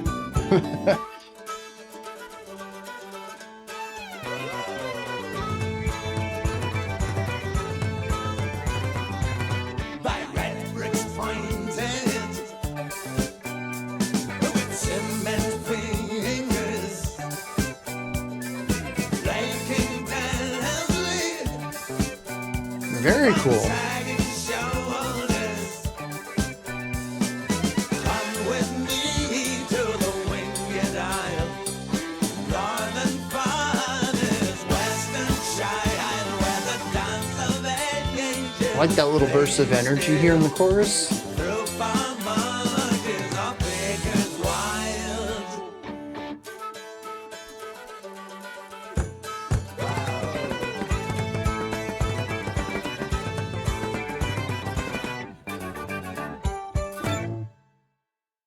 Oh. Well, that's... I was... Sentences. Ah. I was expecting more out of that. I really thought we were going to get a cool flute solo in a bridge, and then we were going to wrap the track up, and we didn't. The song just ended. That's my subtle disappointment there, I suppose. Very fun track, though. So many great embellishments. 100%. I love the layering on here, all the different textures and ornamental ideas. Everything just fits together so well. The guitars, the bass, the violin, the flute, the organ, and the vocal lines are all kind of counterpointing each other. There's, only the vocals, I think, have a bit of linearity to them. Everything else is riff-based, but it's all interlocking, intricate parts. Nothing in here is just, let me hold out a note. There's so many rhythmic things going on in here. And it just clicks. Everything works well together. And I think having all that spaciousness in the verse is what allows the chorus to be as big as it is. Granted, we do kick up the guitar tone a little bit, but there is this focus on longer held out notes in the chorus, which helps it feel full and supported in a way that the verse ends up feeling more like a dexterous dance of many people. And it's a very cool push and pull there, but it gives us our general pacing as well. It's very well done. I do wish that we just heard a little bit more of the flute, though. It's a very cool, laid-back track, but every time the flute came in, it was texture layering on a violin part. And I think that's why I really wanted a flute solo there to wrap things up. All right, Arkonji, have a good rest of your day. But otherwise, it's very enjoyable, very relaxing, very chill, and, very folky. And it just feels like a song that you would listen to while laying on a hill in the spring or summertime, maybe even autumn, and just enjoying the sights of nature around you. It just works in that perspective. Do we have all our stream extending questions and comments ready? Needed a fade out. Get out of here. That's 2 strikes, man. You got one more, then you're kicked out of the stream. He was asked to leave grammar school because he refused to be subjected to corporal punishment. Corporal punishment. Yeah. Pretty cool, though. Standing up for what's right. He wanted to be a guitarist, but he felt he would never be as good as Clapton, so tried flute instead. Dude, that's wild. Could you imagine just giving up guitar because you go on YouTube and you see someone who's better at it, and you're like, I'm never going to reach that, so why try? But it ended up working out. He's got some killer flute parts, and it really helped define him as a musician, so can't get wrong with that. They have a lot of these kinds of tracks. That's cool. I think that helps break up some of their more complex and long works. Just having a nice little jam like this. Can't think of what you would do for a third strike. Swing at the baseball and miss. Jeez. All right, y'all. That's going to wrap it up for today. We had a really good day. I think we had some just bringing that back up. There's your first strike, Musket, by trying to copy Youth Worship Explosion over there. No, that's fair. I think that's a defendable position. You might have to make some caveats here and there, but I don't think that's ban-worthy. Yeah, we're gonna wrap this up though. Y'all have a fantastic rest of your. I can't believe we're wrapping it up on hentai. Why is this my stream today? I blame you, the worth you should worth you, dude. You know who you are. I can't pronounce your name. I'm a bit flummoxed right here. Jeez. I'm not naming the stream that. You may have defined the ending of the stream. You're not going to define the start of it. Let's see. Early access will be up as soon as I can get. I don't even think I've uploaded it yet. So I don't know. Give me like. It'll be up by 5. Pretty usual. Next 4 hours or so. The VOD will be up within the hour. YouTube's been pretty good about that. And get stoked for next week's theme, which is Triumphant Returns, bringing back bands that we've only listened to once. Y'all have a fantastic rest of your day, and I'll catch y'all later.